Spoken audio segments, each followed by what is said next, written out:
demanding an immediate ceasefire in Gaza. The UK abstained. Let's get more details now. Sherwin, thank you so much for your time. I mean, the United States vetoing Algeria's draft resolution demanding an immediate ceasefire in Gaza. Now, the UN also, the US rather, repeating what it had said in the past, that this draft resolution will hinder negotiations, and there's a need for a demand that Hamas releases the hostages. Tell us more about how this vote went.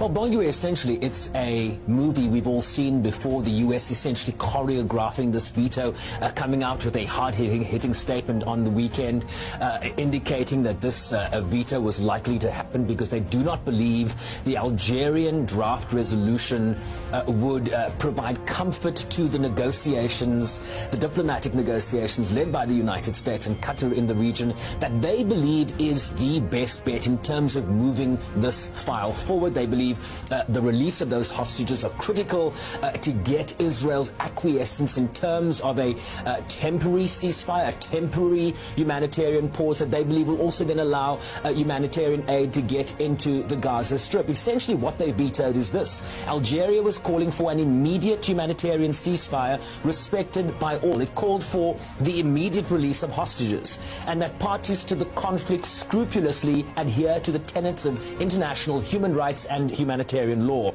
And it also rejected the forced displacement of Palestinians in Gaza. The United States vetoed this, the United Kingdom abstained, but 13 countries voted in favor. Let me give you a list of those countries: France, China, Russia, Ecuador, Japan, Malta, Mozambique, Switzerland, Algeria, Guyana, the Republic of Korea, Sierra Leone and Slovenia. And among that list of 13 countries, essentially a broad majority in the Council, are a number of US allies. So you're seeing this broadening of the gaps between where the United States finds itself in terms of wanting to give preference to the diplomatic efforts in the region and the rest of the Council. I think a number of Council members are infuriated that this weeks-long process undertaken by Algeria soon after the provisional measures were handed down by the International Court of Justice, Algeria engaged in steadfast negotiations, a process that allowed for consultations with the 15 members of the Council. And so there is a frustration with the United States injecting a new draft resolution, its own version,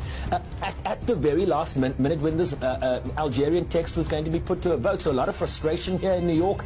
But at the end of the day, Bongi, we're the same result. The United States vetoing a Council resolution, draft resolution, seeking to demand a humanitarian ceasefire in Gaza. It's a movie we've all seen before, not so. And Sherwin, definitely. I mean, I'm wondering though how Algeria reacted to this, given the fact that, you know, we're listening to, you know, the speaker earlier saying that if you are voting against, it's an endorsement of what is happening on the ground in Gaza, and now you're also annihilating the dream for a better life, and supporting it means supporting the right of the Palestinian people to food, among others. Yeah, and essentially they believe that the U.S. veto here really undermines efforts to arrest the situation on the ground. A vast majority of countries, 155 countries, voted in the General Assembly months ago demanding an immediate ceasefire, but of course that has not come to fruition. So Algeria, echoed by countries like China, let me read you what Zhang Yun, the Chinese ambassador, said. He said that the U.S. veto, Bongiwe, essentially green lights the continued slaughter in Gaza and risks igniting hell across the region. This is a view that is throughout, you know, the majority of certainly the 13 members in the 15-member council, but also the majority of UN member states, right?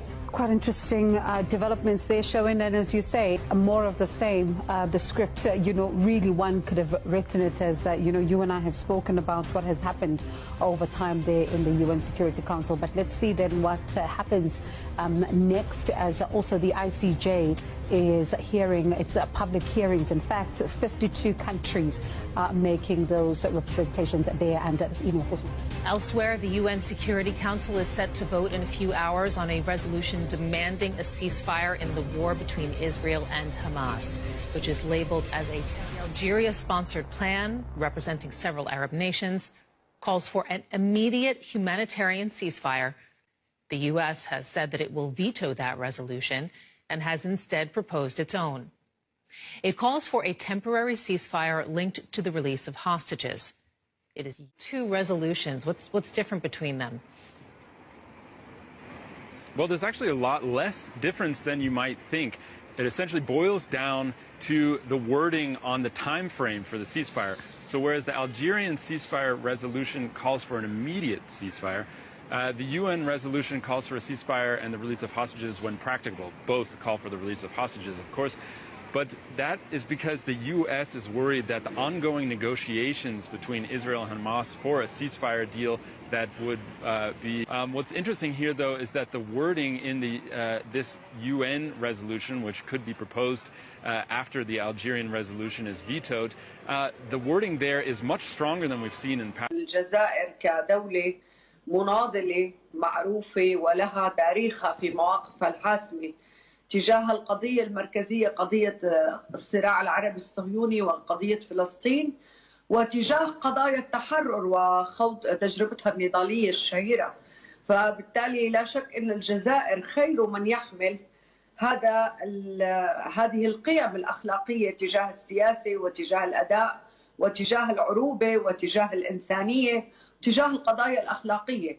هذا مما لا شك فيه أن الشعب الجزائري والقيادة الجزائرية لم يخالفوا ضمائرهم وما حملوه منذ أن دفعوا يعني تضحياتهم الجسيمة المليوني شهيد في مواجهة استعمار استيطاني وإلى الآن، والجزائر لا تزال في إطار حركات التحرر وفي دعم حركات التحرر، وهي من الدول القليلة الباقية الممانعة لهذا التحول العالمي نحو التغول الوحشي ونحو الإجراءات الوحشية وتعمية الأبصار عن الجرائم المرتكبة بحق الإنسانية. وبالذات كوننا نعتبر نفسنا نعتبر أنه منظارنا إلى الجزائر كسوريين، يعني هناك ديون متراكمة وأخوة باقية مستمرة بيننا، لأنه كان لها موقف واضح ومتقدم تجاهنا في مواجهتنا للصهيونية وأعوانها وكل ما تكالب على سوريا أبان الربيع المزعوم وكل ذلك. فنحن هناك سلسلة وتاريخ، وتنطوي أيضا على تاريخ من العلاقات والإيمان بالقضية والإيمان بمناصرة الشعب الفلسطيني.